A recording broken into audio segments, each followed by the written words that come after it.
Ngambi, bonjour. Bonjour, cher ami. Comment vous vous portez vous-même ainsi que le Palou que vous avez l'honneur de diriger? Oui, je me porte bien. Le Parti Lumumbyiste unifié se porte également très bien depuis le troisième congrès extraordinaire qui a désigné le successeur, le véritable Didier Mazenga Mukanzu. Et donc, le parti, les activités se multiplient. Et je crois que même la visibilité du Parti Lumumbyiste unifié est au top pour l'instant.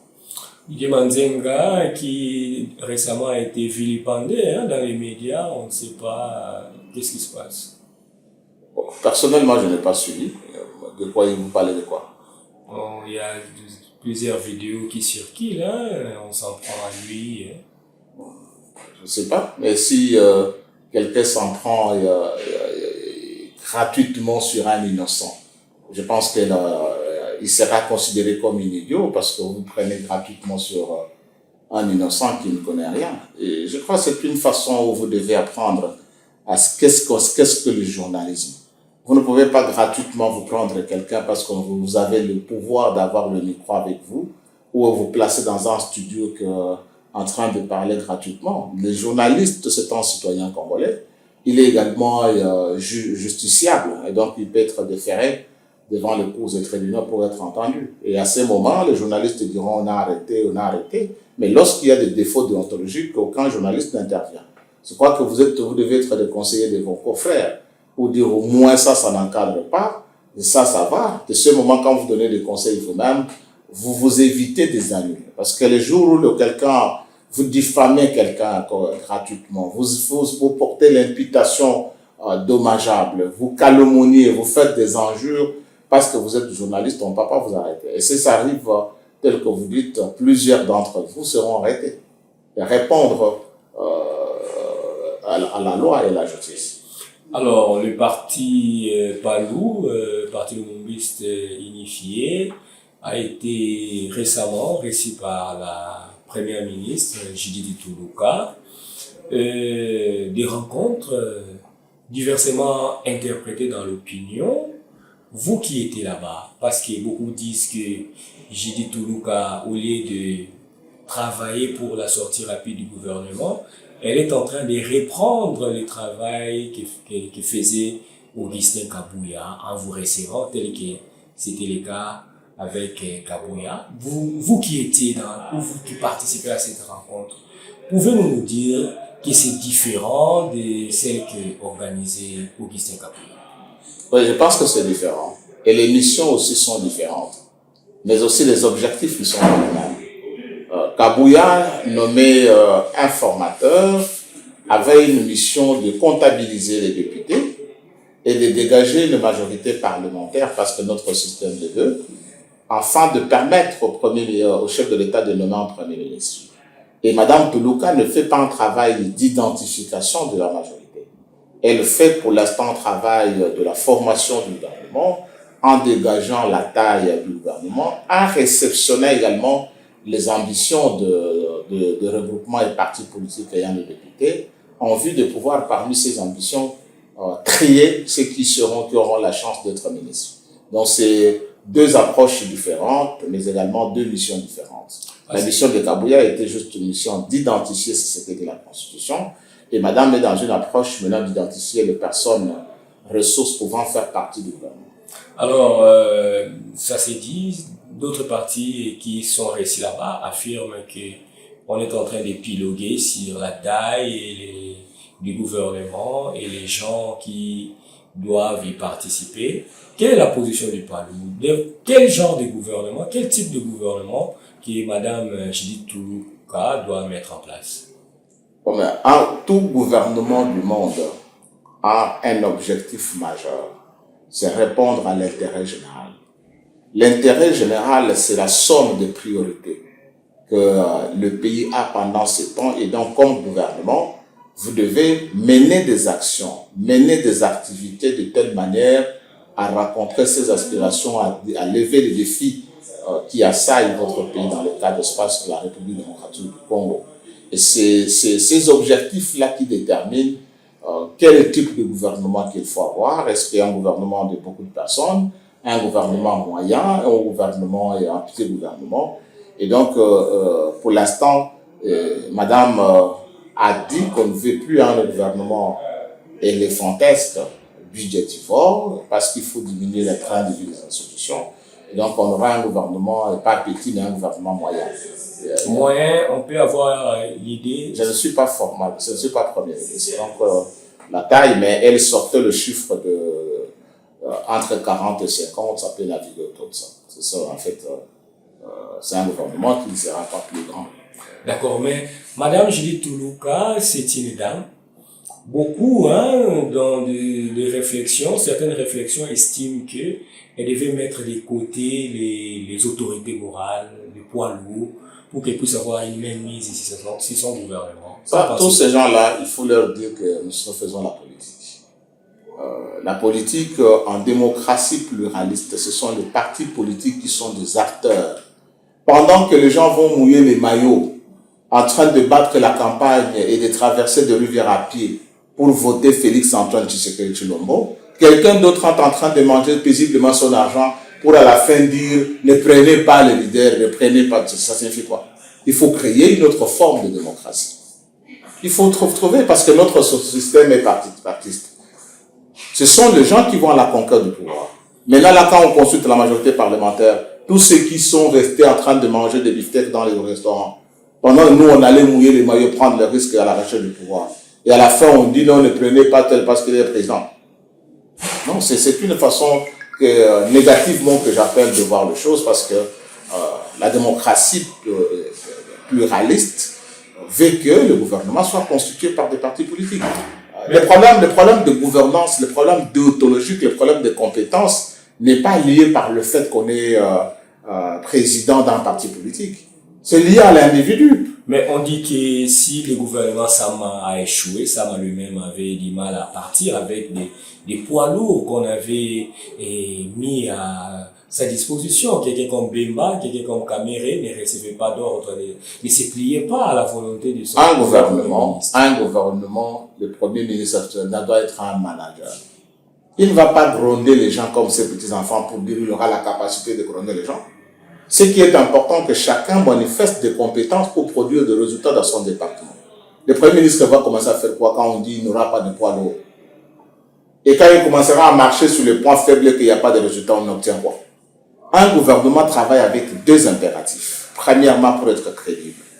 Un gouvernement doit avoir d'abord l'adhésion du peuple. Si vous êtes un gouvernement qui n'a pas d'adhésion du peuple, le peuple crée déjà le doute sur le gouvernement. C'est le premier cas d'échec. Parce que nous ne croirons pas à votre action. Et comment mobiliser l'opinion, la population pour accepter le gouvernement? Mais c'est à travers les grands leaders d'opinion qui sont des grands partis politiques. Un gouvernement doit avoir la majorité au Parlement, être accepté par la majorité parlementaire. Et la majorité parlementaire vient de partis politiques. Alors si vous ne dites pas de partis politiques, qu'est-ce qui va constituer la majorité à l'Assemblée parlementaire? Ce sont les technocrates. On dit pas parti politique, on parle de poids lourds, de personnalités. Qu'est-ce que vous appelez les autorités morales? Non, vous les mettez sur quelle balance pour dire qu'il est lourd? Quelle est la balance qui vous dit que tel est lourd? Quelqu'un avec le système ici, qui vous vient avec 12 députés ramassés par le fait de plusieurs mécanismes que nous savons. Il est plus poids lourd par le fait de ça. Le poids lourd, c'est de grands partis politiques qui ont de l'implantation, qui ont de l'ancrage dans le peuple. C'est ça qui pèse que c'est un parti. Et ça, ce sont des partis nécessaires dans la gouvernance parce qu'ils favorisent l'adhésion du peuple dans l'action gouvernementale. Mais est-ce que Madame Judith Toulouka saura manœuvrer, par exemple, Jean-Pierre Bemba? Ce n'est pas du cas. Obtempérer aux ordres de la première ministre.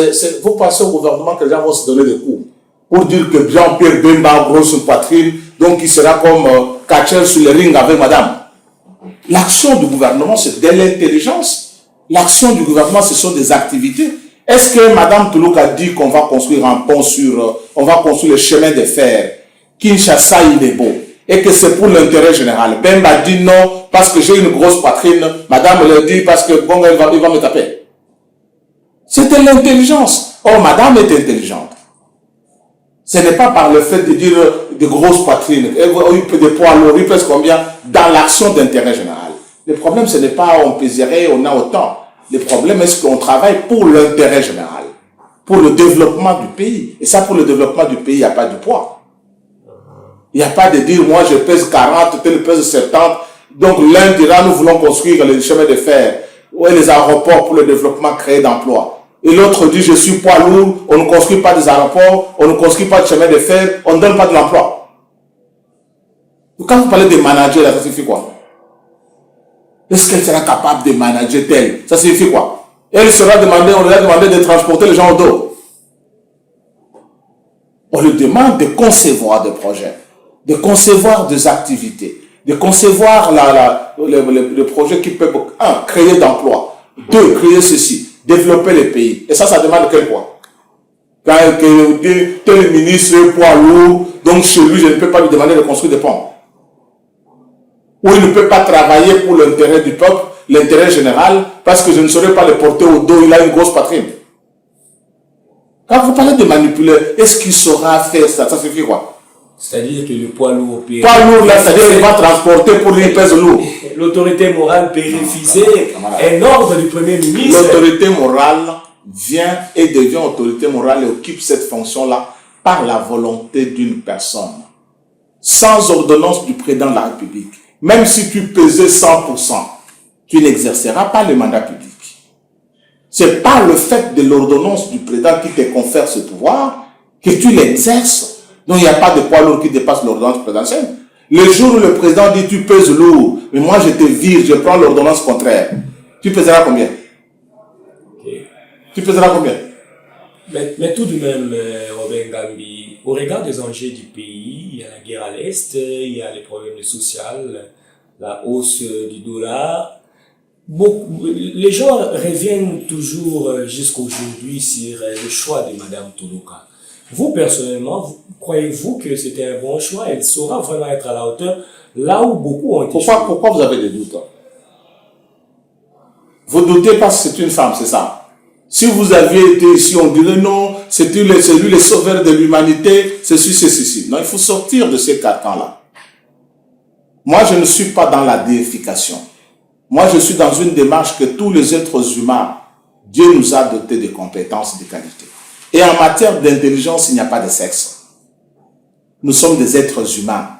Et donc, madame, ce n'est pas parce qu'on dit Maman Toloka que tu commences à être sceptique de d'où elle sera. Mais qui peut dans ce pays? C'est qui? Dites-moi, dire celui-là peut. C'est qui? Qui n'a jamais été, qu'on n'a jamais vu à l'œuvre, c'est qui? C'est qui? Donc vous leur faites confiance. Alors, mais pourquoi ne pas faire confiance à ma République? Si vous n'avez que des doutes, et la finalité, ce sera quoi? Ce qu'on a demandé, on demande, c'est l'apport. Chacun de nous apporte. Madame ne sera pas ministre de la Défense. Elle ne sera pas à l'Assemblée nationale. Elle ne sera pas au Sénat. Elle ne sera pas gouverneur de province. Elle ne sera pas administrateur de territoire. Elle ne sera pas chef de secteur. Elle ne sera pas chef de groupement. Une république s'est construite avec la partition que joue chaque institution. Chacun des Congolais dans l'institution doit jouer sa partition pour avoir le bon son et la bonne musique.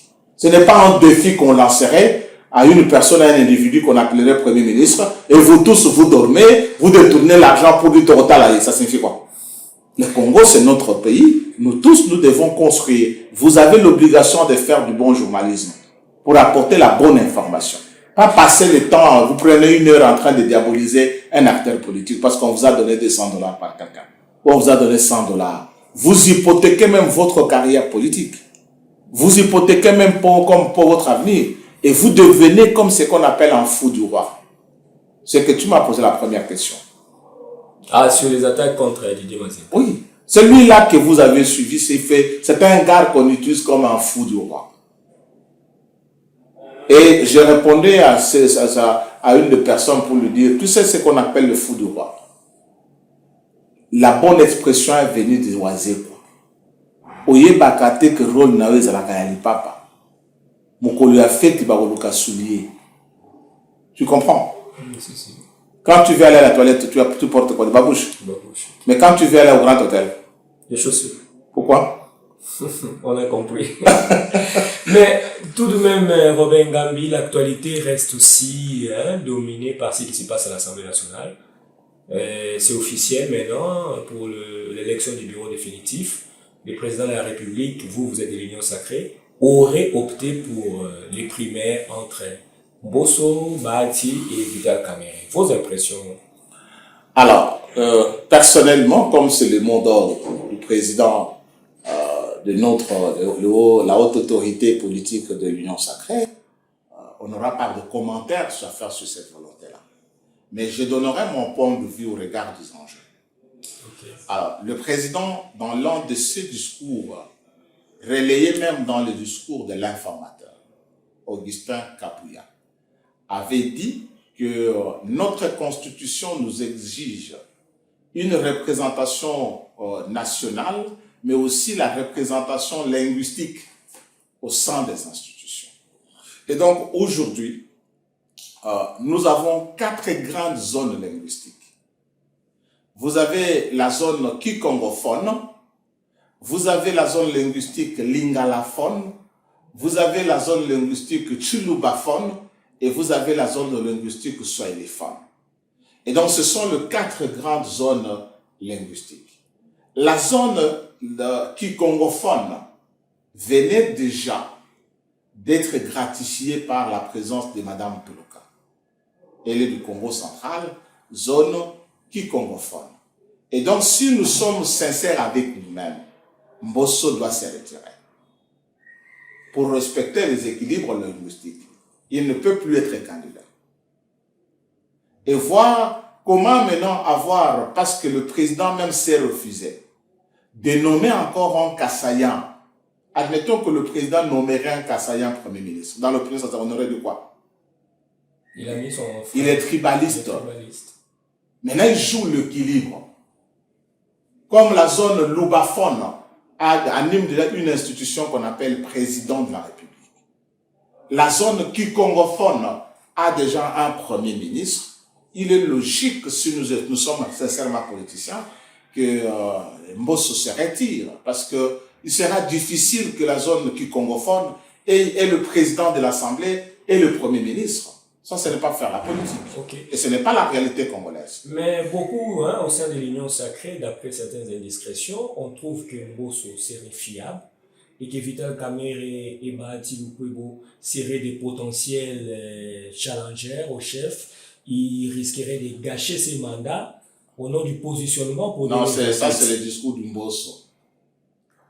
C'est un argument très faible qui ne tient pas de. C'est l'argument de Mbosso. Oui. C'est parce que Mbosso lui-même qui vous dit que personne ne savait que quand nous viendrons à la législature actuelle, Mbosso serait candidat. Pourquoi il ne s'est pas dit, j'ai déjà mon âge très avancé. J'ai géré le Congo depuis 1960 jusqu'à ce jour. Il n'a pas créé des ambitions. Mais qu'est-ce qui vous dit que Mbosso demain va dire, je ne veux pas candidat pour la République? Est-ce que nous pouvons démarrer les mandats avec des calculs de fin mandat? Une bonne question. Est-ce que nous pouvons démarrer des mandats avec le calcul de fin de mandat? Est-ce qu'il est dit que le président de l'Assemblée nationale va faire 5 ans? Mabunda a terminé 5 ans. Non, non. Kamerhe avait fait 5 ans. Pas du tout. Alors, je pense que ce sont des faits concrets. Aujourd'hui, on a besoin de la cohésion nationale. On a besoin que, au niveau interne, les institutions soient soudées. Et tout ce qui plonge déjà le président dans le calcul d'après les mandats sont en train de l'enduire dans l'erreur. Comment ça? En erreur, pourquoi? Parce que je prends l'exemple de Kabila. Tous ceux qui projetaient l'après-Kabila, ils ont projeté le glissement avec tentative de révision constitutionnelle. Shadari n'est pas président aujourd'hui. Le régime Kabila a été balayé. Vous l'avez vécu avec le Sénégal. Tout ce qui avait été dans le calcul d'après Macky Sall, tel va faire ceci, tel va faire ceci, le groupe de Macky Sall venait de perdre le pouvoir au Sénégal. Donc on doit faire confiance à... Donc il faut travailler dans le sens de la cohésion nationale. Je prends la personne comme Kamerhe. Je le préférerais comme qu'il anime l'Assemblée nationale. Pourquoi? Au regard, c'est un homme d'ouverture. C'est un homme de compromis.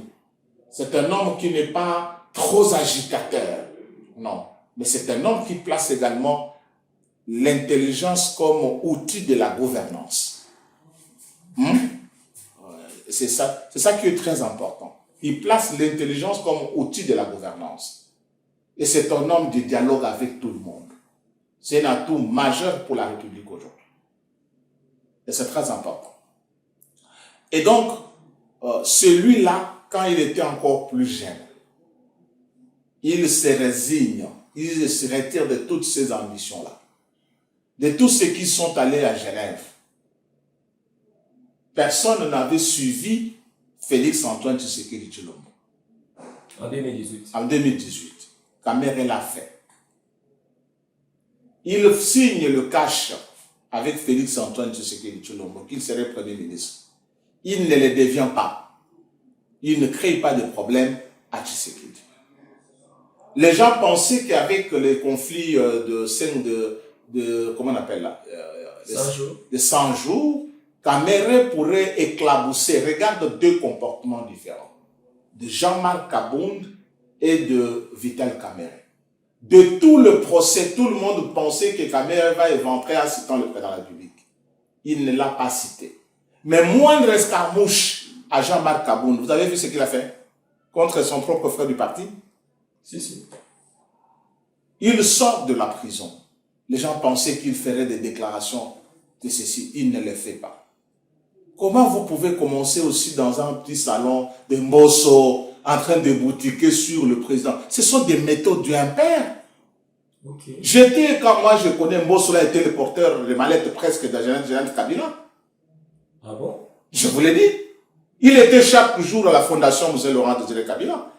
Quand nous sommes en conflit au Palo avec Mayobo, c'est Jeannette qui désigne Mbosso dans le groupe de négociateurs pour réconcilier les Palos. C'est chez Jeannette Kabila. Et après, c'était quoi? Aujourd'hui, on va vous faire croire que c'est voilà, il n'a pas d'ambition. Ça ne vous trompe pas. Qui sonne les demain de quelqu'un? Pourquoi il doit avoir des ambitions aujourd'hui? Donc, Mbosso peut s'y reprendre en 2028 et être candidat. Mais qu'est-ce qui lui empêcherait s'il se trouve qu'il a tous les atouts pour gagner? Parce qu'aujourd'hui, il se serait résigné par rapport à son âge. Il semble que c'est le plus vieux de l'Assemblée. Évidemment. Il semble, non? Pourquoi dire, bon, la jeunesse, je vous laisse aussi? Il a laissé la jeunesse? Pas du tout. Alors, et les jeunes qui sont élus là ne peuvent pas faire carrière. Si Mbosso prend, les jeunes feront carrière quand? Parce que le mandat n'est que de 5 ans. En 2028. Non, il le sera en 2028. S'il lâche encore dans ce cas, s'il ne revenait pas encore. S'il revient, ce sera toujours le doyen d'âge, le bureau provisoire. Et il organise encore l'élection pour que lui soit là. Il risque de prendre l'Assemblée à otage. Donc c'est du faux fuyant. Je pense que cette analyse est en train de mettre la République en danger. Parce que cette analyse va briser la cohésion nationale. Et le président risque de commencer à soupçonner les gens. Et ça vous crée l'insécurité, les arrestations arbitraires. Uniquement par le fait que tel serait dans un positionnement politique de 28. On ne peut pas, le président aujourd'hui a des défis à répondre. Il faut mettre fin à la guerre. Il faut développer le pays. Il faut construire de ceci. Il faut créer d'emplois pour les jeunes. Et on lui amène un débat, tel sera un candidat qui va te succéder, donc il ne peut pas travailler au Congo. D'accord.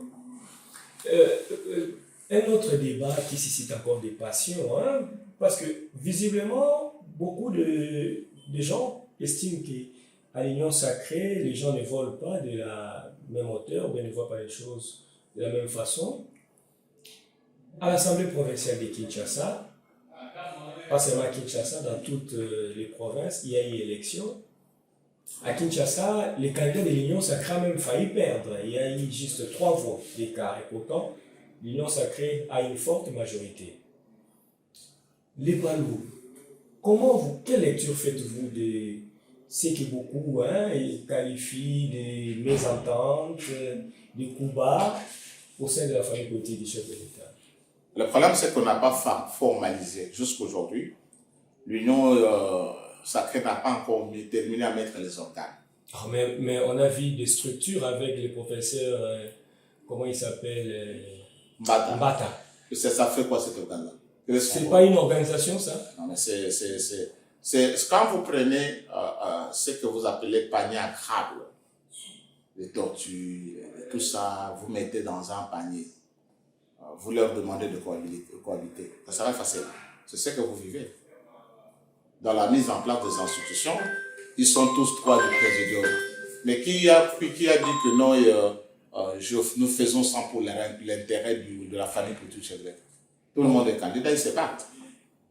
C'est ça ce qu'on qualifie de désordre. Les non, mais ça veut dire que c'est un... dedans. Mosé a des fois qualifié des gens que c'est un conglomérat d'aventures opportunistes. Donc vous qualifierez l'Union sacrée des... Je ne le qualifierais pas, mais si j'étais Mosé, je l'aurais dit. Ah bon? C'est grave, monsieur Robert. Mais est-ce que vous avez senti une cohésion entre ces présidiums? Pas du tout. Alors ça signifie quoi? Gestion des ambitions, peut-être. Ah non, mais la gestion des ambitions pour ceux qui sont de la famille. Politique avec la même vision, avec le même objectif. C'est plus simple de dire, président de la République, vous ne pouvez pas diluer votre pouvoir nous envoyant faire des primaires. Le choix du président de l'Assemblée revient du pouvoir discrétionnaire. Parce que ça sera le premier test de la vérification de la majorité réalisée par l'informateur. L'informateur dégage une majorité de dire à l'Assemblée nationale, nous sommes 430. Et que les candidats présentés par le président de la République obtiennent 200 votes. C'est le premier test pour dire, est-ce que cette majorité-là est compacte? C'est par rapport à l'élection du président de l'Assemblée. Parce que celui-là, le président peut ne pas présenter tout le ticket. Celui-là dit, voici, je vous redonne, président de l'Assemblée nationale, c'est elle. Allez formaliser par un vote au niveau des députés. Et vous allez constater que la majorité identifiée est de 430. Ce candidat-là obtient 430. Mais aujourd'hui, le thermomètre de la majorité à l'Assemblée nationale, tel que dégagé par l'informateur, sera constaté comment? Mais ça sera un risque. Vous avez vu ce qui s'est passé à l'Assemblée provinciale de Kinshasa? Mais c'est ce que j'ai dit. Alors, quand celui-là, parce que même la grande difficulté, on va aux primaires, on ne sortira pas avec une cohésion. Et ces primaires-là, c'est réalisé par les mêmes électeurs. Qui vont voter à c'est-à-dire qu'ils vont d'abord vous voter en catimini et ils doivent encore revenir vous voter 2 fois. Tous les députés de la majorité vont voter aux primaires. Il ne restera que 28 députés de l'opposition. C'est-à-dire on reviendra, si on revient, c'est pour demander aux députés de l'opposition 28, qui est-ce que vous votez parmi les candidats ici? Mais on reviendra encore reprendre le vote avec tous les députés. Ok. On aura fait quoi? Qu'est-ce que vous proposez? Non, je proposerais que le président ne dilue pas son pouvoir. Qu'il joue à un pouvoir qui lui est reconnu comme chef politique de la majorité. Et qu'il donne un nom pour dire, oui, le reste, débattez-vous pour trouver le consensus, le compromis au sein de la famille politique, mais à ce qui concerne le président de l'Assemblée nationale, à ce qui concerne le Premier ministre, à ce qui concerne le président du Sénat, ces postes-là sont réservés pour toute majorité au pouvoir discrétionnaire du président de la République. On ne le régule pas dans le partage des primaires. Parce que les primaires ne vont pas recréer la cohésion. Vous prenez que les gens, quand on va là-bas, et le président Vital gagne, Mbosso perd. On sortira dans l'unité, dans la cohésion. Non, vous sortirez fractionné. Bahati et Mbosso échouent. Et les gens de Kamé qui ont voté Kaméré, et le groupe qui aura voté Mbosso, et le groupe qui aura voté Bahati, ils vont se dire, nous sommes des frères et sœurs. Et alors, mais comment alors on va jauger la majorité identifiée par l'informateur? Comment? C'est la grande question. Il faut en parler à l'Union sacrée, justement. Oui, mais si c'était du président. Le test le plus important après le travail de l'informateur, c'est la mise en place du bureau de l'Assemblée nationale avec l'élection du président. Le président dit, c'est elle. Alors, vous allez voir, l'informateur a identifié 430. Ce candidat obtient 430. On dit la majorité existe. Sinon, même pour l'investiture du gouvernement, il y aura toujours des problèmes. Ok. C'est dans des cas pareils où le député se bouffe l'argent et que deviennent des commerçants. Pour investir le gouvernement, donnez-nous. Pour faire ceci, donnez-nous. Parce que vous-même, vous n'avez pas dégagé au départ consolider cette majorité à travers. C'est une politique qui risque demain de poser problème par les primaires. Mais j'ai dit, on accepte comme ça vient. Cela a été la volonté de l'autorité morale de l'Union sacrée d'aller aux primaires. Mais ça, je l'ai dit comme Ngambi. Je suis analyste politique universitaire. Et donc, par mon expérience personnelle, je pense que le président de la République doit exercer son pouvoir discrétionnaire pour les 3 postes. Il a désigné le Premier ministre. Regarde, la Constitution dit le président de la République nomme le Premier ministre au sein de la majorité parlementaire après consultation de celle-ci. Vous avez vu les gens défiler à la présidence pour la consultation de la majorité pour nommer le Premier ministre? Pas du tout. Il exerce son pouvoir discrétionnaire. De même pour le poste du président de l'Assemblée nationale. De même pour le poste du Sénat. Le président doit jouer de son pouvoir. C'est l'élément test, j'insiste, pour l'effectivité de la majorité telle que dégagée par l'informateur. Mais les primaires, on va mettre 3 candidats. Chacun des 3 candidats aura des députés derrière lui. Et les gens diront, bon, comme nous sommes allés aux primaires, on a voté Caméré, les gens d'Embosso deviennent des amis, les gens de Bahati disent oui, maintenant retournons-nous à la cohésion. Et ça sera une cohésion sincère. On espère que vous serez entendu au niveau de votre famille politique. J'insiste, et ça, c'est la partie que vous devez faire. Le président doit assumer son pouvoir en désignant le président de l'Assemblée, comme il a fait avec le Premier ministre. Il vient du pouvoir discrétionnaire du président de la République, malgré qu'elle est nommée par ordonnance, mais c'est le président seul qui dit « je prends ». Le président doit faire test de l'existence de sa majorité à l'Assemblée nationale, en désignant un candidat que le président présente à la majorité, de manière qu'on puisse voir combien de voix obtiendra ces candidats-là. Est-ce que les voix obtenues par ce candidat sont conformes avec ce que l'informateur aura identifié? Mais il y aura aussi risque que un 3e voix puisse se glisser. Oui, dans cette méthode-là, un candidat indépendant ou de l'opposition qui mais c'est que triompher. Je vous dis que c'est le test. Un test est risqué. Le test de l'existence de la majorité réelle vient d'abord par l'élection du président de l'Assemblée. L'informateur n'a pas identifié la majorité ailleurs qu'à l'Assemblée nationale. Et cette majorité-là doit être vécue, vue et vue. À travers quoi? À travers le vote réservé au président de l'Assemblée, qui serait l'homme du président présenté. D'accord. Je vous présente tel monsieur ou telle dame. Et toute la majorité respecte le mot d'ordre. À ce moment-là, nous allons dire, il y a compact de la majorité, elle est unie, elle est compacte parce qu'elle a respecté le mot d'ordre. Mais dès le départ, renvoyer les gens de la majorité entre eux, à s'entrechoquer, à se faire campagne de dédiabolisation, à s'entretuer en campagne, parce que le primaire qu'on va organiser demain, ça sera précédé par une campagne. Il y a des députés de la majorité qui vont s'attaquer à Caméré. Ils vont s'insister. Il y a des majorités de la majorité qui vont s'attaquer à Bosso. Il y a des députés de la majorité qui vont s'attaquer à Bahati. La même majorité se contre-attaque. Et elle sort unie et solide. Divisée. Avec les inimitiés. Avec les inimitiés. Ça sera, ça c'est le groupe de Bahati à la majorité, ça c'est le groupe de Mbosso à la majorité, ça c'est le groupe de Caméré à la majorité. On vous a suffisamment... Est-ce qu'on a ouvert, on devrait même ouvrir à la majorité un bureau pour que les gens aillent déposer les candidatures? De quelle façon on a dégagé les 3? Ce sont les seuls qui sont... Est-ce que par le fait que j'ai fait déclaration dans la presse que je serai candidat, sans que j'ai déposé mon dossier quelque part, mais donne déjà aussi la qualité d'être présélectionné? Donc c'est que ça s'est fait dans la précipitation, dans les désordres. Non, c'est-à-dire que si nous voulons qu'on passe aux primaires, on aurait voulu qu'on ait dit, bon, on a ouvert ceci, on venait déposer les candidatures.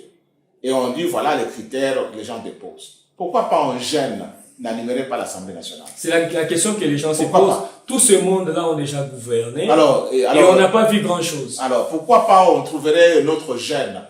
Comme aujourd'hui, tous les grands s'attendaient, le Premier ministre qui viendra, ça sera qui? Le président sort une dame que tout le monde n'avait pas en tête. Alors, au moins, les gens se donnent ce qu'on appelle la présomption de doute. Total est quand même. Moi, c'est ailleurs qu'elle va, qu'est-ce qu'elle va apporter? Mais qu'est-ce que Mosso va apporter de nouveau?